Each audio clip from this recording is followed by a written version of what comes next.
મિત્રો આજે આપણે આવી ગયા છે ખેતરમાં, અમારા ખેતરમાં, જ્યાં આજે આપણે તોડીશું પાપડી ને તુવેર.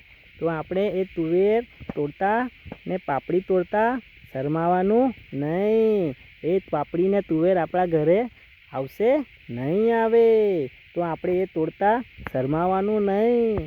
લોકો તો વાત કરશે પણ આપણે તોડતા શરમાવાનું નહીં. તો આપણે હવે એ તુવેર અને પાપડી તોડી જ લઈએ. એ ડાયરેક્ટ આપણા ઘરે આવશે નહીં આવે ને. તો એ તોડતા શરમાવાનું જરાક પણ નહીં. લોકો તો વાત કરશે પણ આપણે એ તુવેર ને પાપડી તોડતા શરમાવાનું નહીં. કેમ કે આ બહુ મોંઘું મળે છે સિટીમાં, જ્યારે ગામડામાં તો આપણને મફતના ભાવે મળે છે. પણ લોકો આપણે ગામના પ્રેમાળ સ્વભાવને લીધે કોઈ આપણે કશું જ કહેતું નથી. તમે જોઈએ એટલી તોડી જાઓ. એટલે શરમાવાનું નહીં. કોઈ પણ કામ કરવું શરમાવાનું નહીં. મેં પણ માસીની જેમ વિડીયો બનાવ્યો છે, તો મને બી લાઈક અને ફોલો જરૂર કરજો. Bye bye.